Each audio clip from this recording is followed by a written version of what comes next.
बोलो श्री रामचंद्र भगवान की जय। आओ भक्तों, तुम्हें एक बार की बात सुनाता हूँ। एक बार क्या हुआ कि मेरे मन में बड़ा संशय पैदा हुआ। मेरे से मेरे बच्चे कहते, अरे भाई क्या राम राम राम राम में लगे रहते हो, अपने काम कार्य में ध्यान रखो, इससे कुछ नहीं होता।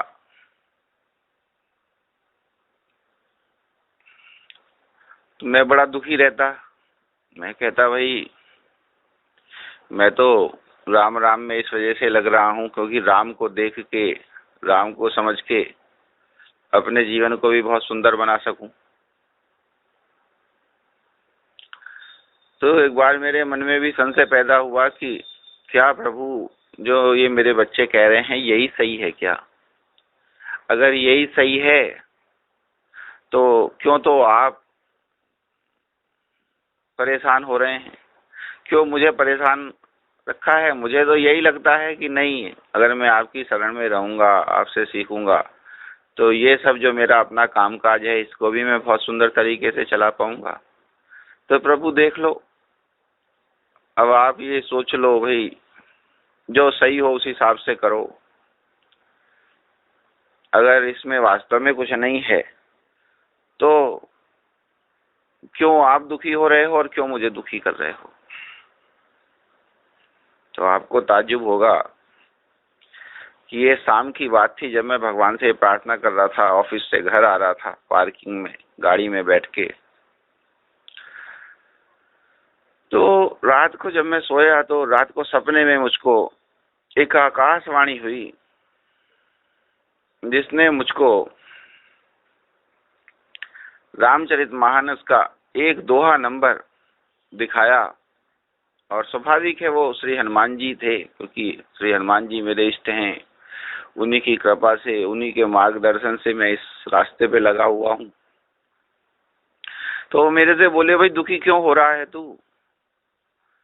तू इस दोहे को करा कर, सब सही हो जाएगा। वो बालकांड का 150वां दोहा था। तो 150वां नंबर उन्होंने मुझको दोहे का वहां दिखलाया और सपने में ही मुझको याद करा दिया। मेरे को बड़ा ताज्जुब हुआ कि यार, मैं शाम को ही तो भगवान से शिकायत कर रहा था और प्रभु ने ऐसी आकाशवाणी हुई, तो इसका मतलब जरूर कुछ ना कुछ इस दोहे में बात है। मैं सुबह उठते ही, मुझे तो कहाँ चैन, सुबह उठते ही भागा, रामायण देखी, रामायण में दोहा देखा, दोहा देख के दंग रह गया मैं वास्तव में कि रियली इससे सुंदर भगवान की कोई प्रार्थना ही नहीं हो सकती। जिसको रामराज बनाना है अपने जीवन में, तो भगवान को से यही तो चाहिए जो इस दोहे में लिखा है। अगर वो हमें मिल जाए तो रामराज तो हो ही जाएगा। अब मैं आपको सुनाता हूँ क्या दोहा था। ये है बालकांड का 150वां दोहा। सोई सुख सोई गति सोई भगति, सोई निज चरण सनेहु, सोई विवेक सोई रहनी प्रभु, हम ही कृपा करि देहु। ये क्या है कि मनु एवं शत्रुपा जी जब अपना राजकाज करके उन्होंने राजकाज का फिर त्याग किया है, अपने बच्चों को देके पूजा अर्चना के लिए चले गए हैं, और वहां पर जब उन्होंने खूब तपस्याएं की हैं, तब भगवान पे भगवान, भगवान पे भगवान प्रकट हुए हैं उनकी तपस्याओं से प्रसन्न होके। तब उन्होंने कहा है कि हे प्रभु सच्चिदानंद जी, हमें तो जो अल्टीमेट गॉड हैं, जो सर्वोच्च शक्ति हैं भगवान की, उनके दर्शन करा दीजिए। तब प्रभु श्री सच्चिदानंद जी प्रकट हुए हैं। और उस समय जब प्रभु सच्चिदानंद जी प्रकट हुए तो उन्होंने कहा शत्रुपा जी से कि भाई कोई वरदान मांगो। तब उन्होंने इस दोहे में भगवान से वरदान मांगा है। ये जो मैंने आपको गा के सुनाया, कि सोई सुख सोई गति सोई भक्ति सोई निज चरण सनेहु, सोई विवेक सोई रहनी प्रभु, हम ही कृपा करि देहु। इसका मतलब हुआ कि इसमें शत्रुपा जी प्रभु सच्चिदानंद जी से, यानी कि प्रभु श्री राम जो श्री सच्चिदानंद जी का ही स्वरूप हैं, उनसे प्रार्थना कर रही हैं कि हे प्रभु, आप अपने निजी जनों को जो सुख, सोई सुख मतलब जो सुख, सोई गति, तथा अपने निजी जनों को जो गति, उनको जो गति प्राप्त होती है प्रभु, सोई भक्ति, और आपके निजी जनों को जो भक्ति प्राप्त होती है प्रभु, सोई निज चरण सनेहु। और प्रभु उन निजी जनों का आपके चरणों में जैसा निज प्रेम होता है प्रभु, सोई विवेक, अर्थात उन निजी जनों में, आपके उन निजी जनों में जैसा विवेक होता है, जैसा सद्विवेक होता है, सोई रहनी, एवं आपके निजी जनों का जैसा रहन सहन होता है प्रभु, हम ही कृपा करि देहु।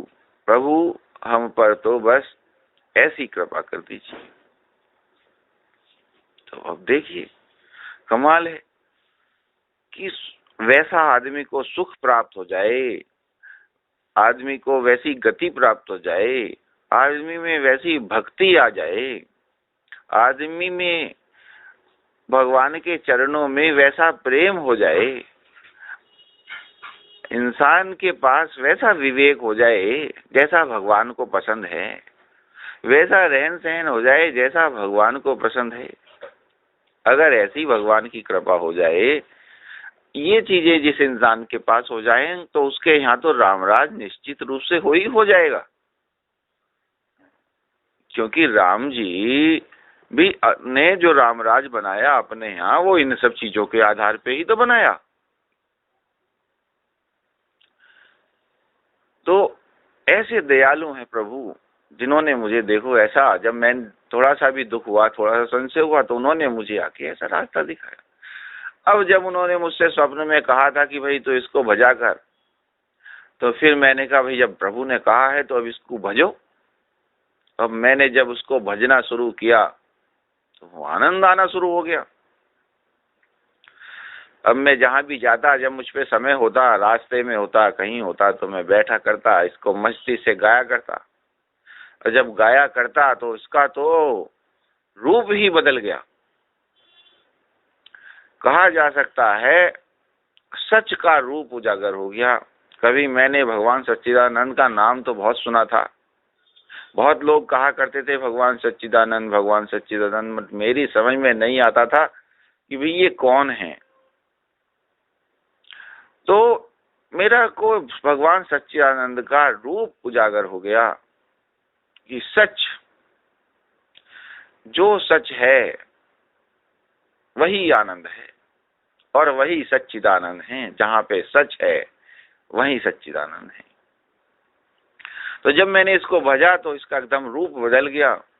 ये हो गया कि सोई सुख, हे प्रभु, अगर मुझ पे सुख हो तो सच्चा सुख हो प्रभु, दिखावे का नहीं।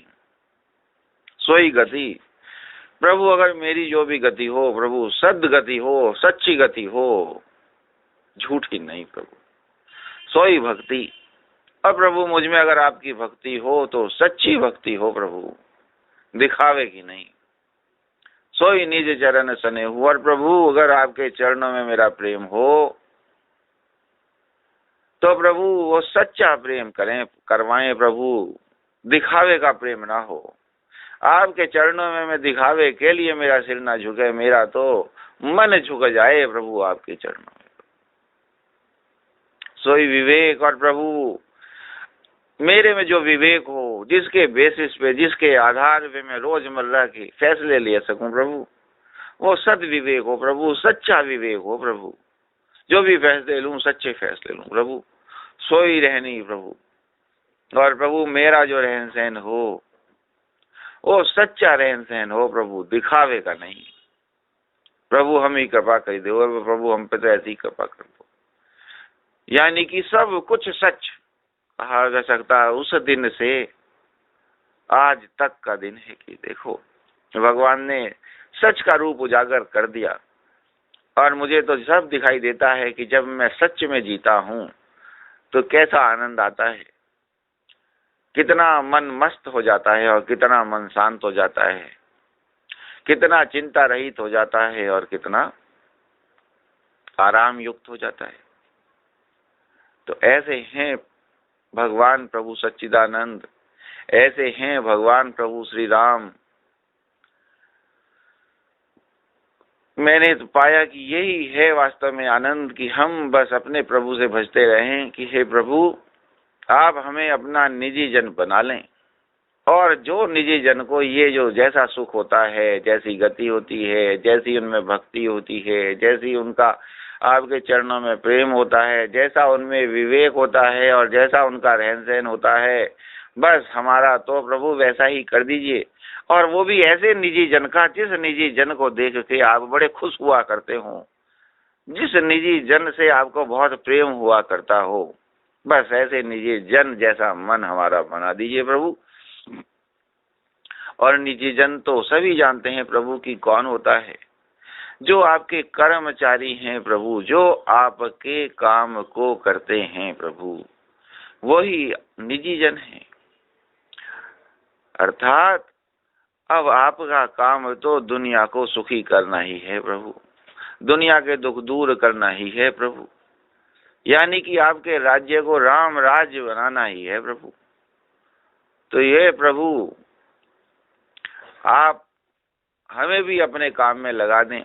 हम जैसे भी जिस रास्ते भी, जिस सेवा से भी, जिस सहयोग से भी इस धरती पे राम राज लाने में प्रभु सहयोग कर सकें, तो प्रभु हमें भी अपने इस काम में लगा दें, ताकि हम भी आपके निजी जन बन सकें प्रभु।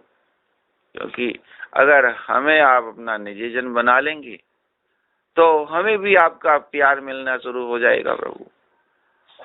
और जो सच्चिदानंद, जो सच का आनंद है प्रभु, हमें भी वो आनंद मिलना शुरू हो जाएगा। तो हे प्रभु हम पर भी कृपा कीजिए। हे प्रभु आप तो इतने दयालु तथा इतने कृपालु हैं कि हमें तो आपका सच्चा निजी जन बनना भी नहीं आता प्रभु। प्रभु आप हम पर अपनी दया तथा अपनी कृपा कर दीजिए, तथा अपना सच्चा निजी जन बना लीजिए, ताकि हमारा भी जीवन सफल हो जाए, तथा आपकी दया का एवं आपकी कृपा का एवं आपका नाम रोशन हो प्रभु। हे राम, हे प्रभु श्री सच्चिदानंद, हम पर दया कीजिए, हम पर दया कीजिए, हम पर कृपा कीजिए। बोलो श्री रामचंद्र भगवान की जय।